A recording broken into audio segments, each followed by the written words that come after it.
Okay, it's been quite a while since the last devlog, so here's an update on how the game's going. So first up, pretty obvious, we've got a new in-game UI. On the left you've got your ammo, your ability and your health meters, and above it you've got your scores and your current combo. You can see this new bar illustrating how long you've got until your combo drops. This is a placeholder at the moment, it'll look a lot better later on. Taking up all the real estate on the bottom of the screen, you've got your distance from the center of the map.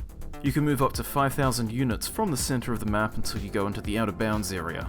There you've only got a couple of seconds until it's game over, so you've got to return before then. And on the right side of the screen you've got your threat level as well as the current mission time. The threat level dictates what kind of enemies can spawn. The higher the threat level, the tougher enemies you'll be facing.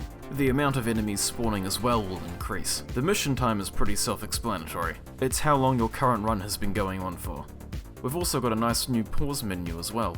The in-game UI is not the only UI that's had an overhaul. We've got an entirely new main menu. Yes, it's a little on the bright side, but the general vibe is what we're going for. There'll obviously be some more changes before release though.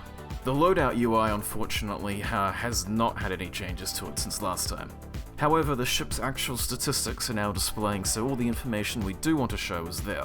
So now it's just a matter of making a nice to look at loadout menu and then implementing it. All the actual functionality is there. AI-wise, all the basic enemies are now actually in the game and working. The only thing that's not actually done is the railgunner doesn't have an attack yet. It still shoots a basic enemy bullet. Overall, enemy aggression is increased across the board. Everything moves a little quicker and shoots a little more often. Grunts and turrets still need to be made a little bit more aggressive though. And believe it or not, we actually have bosses in the game now. There is two of them. The first one is called Bastion. Bastion is slow, extremely armored, and escorted by a number of missile grunts. Bastion's main offensive feature is 4 large guns mounted to a ring, which rotates around its body. These 4 guns will be shooting constantly, forcing the player to dance to Bastion's tune. And while this is happening, Bastion's escort of missile grunts will also be trying to shoot you down. The other boss is Lancer. Unlike Bastion, Lancer is extremely quick and maneuverable.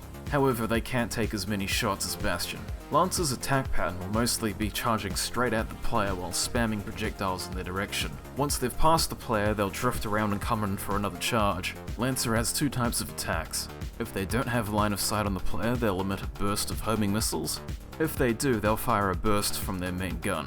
In other news, we've implemented some minor sounds just for testing. All the lines for voice acting have been sorted out, and now I'm looking for voice actors. Also, the radio call and dialogue system has been changed a bit. We've run out of space for the pilot portraits, so they're only going to appear when critical dialogue is playing. I'm also working on implementing better smoke, damage, and explosion effects. And finally looking into getting an actual soundtrack for the game. Oh yeah, you also might have noticed at the start of the video, yes, we do have one background asset now.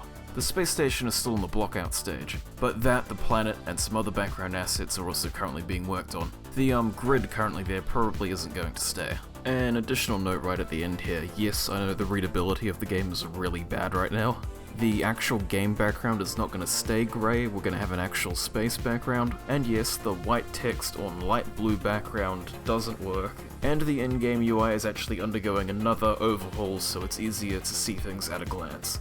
Anyway, next time I'm going to go over all the enemy ships' attacks and AI, as well as the player's weapons and abilities. I want to give a nice overview of how the game is to actually play, why I have designed things the way I have, and my intentions for the game. And that's about it, I'll see you next time.